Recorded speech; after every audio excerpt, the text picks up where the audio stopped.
Nkomo Ward Administrator representing county government led by His Excellency Kiraitu Murungi and Titus Njochu. Here in Nkomo Ward, as you have heard in the previous briefings, we have several projects in Nkomo Ward.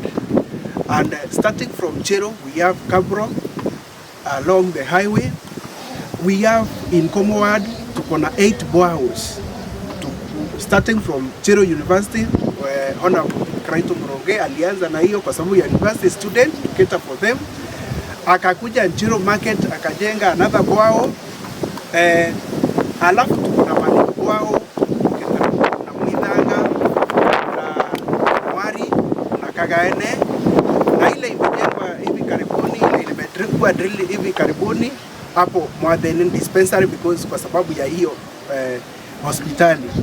Hapa we recognize the effort of Excellency the Deputy Governor Titus Njochu. Amefanya maendeleo hapa Nkomo Ward, na si hapa Nkomo Ward tu, hata the entire Tigania and Meru County as a whole. Therefore, as Governor recommended Titus Njochu, wakati alikuwa huko alisema Titus Njochu, he is up to the task. So I want to thank His Excellency Governor Kiraitu Murungi for recognizing that, and I also attest the same because we have seen Deputy Governor visiting various projects. Juzi tulikuwa na event hapo Kemache Primary School ya kulaunch Nkomo Ward CMPO ya kusaidia vijana wa bodaboda. Aliwapatia pikipiki na pia akawachangia kwa hiyo CMPO. Kwa hivyo I want to appreciate that project and also we opened even we commissioned Kionde branch. That branch ina connect from Kimachia inapita mpaka Ntombo. Kwa hivyo wanafunzi walikuwa na shinda sana, lakini saa hizi kwa sababu ya hiyo branch imesaidia sana, wanaweza kupita. Tuko na hata floodlights hapa Nkomo Ward from Chero, ile high mast floodlight. Kuna Chero Market, unateremka hapo Mwidanga pia kuna hiyo floodlight. Kagaene Market ukienda usiku unawaka.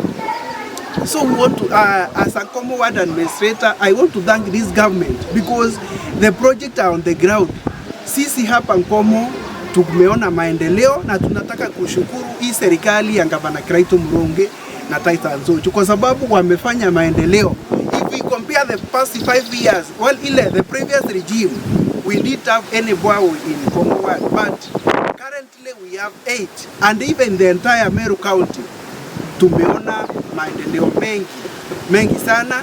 Kwa hivyo nataka kushukuru hii serikali kwa sababu hata ya barabara imejengwa hiyo ya kutoka Kagaene kuingia huko Ntombo, tumejenga Ntombo Miadhene, Kiviere mpaka Ntombo tumejenga, kutoka Chero Market, all the areas that surrounds Chero Market, Maraming and grading has been done.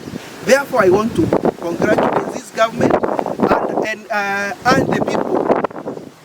When our governor says making Meru great, Meru ni wewe na mimi.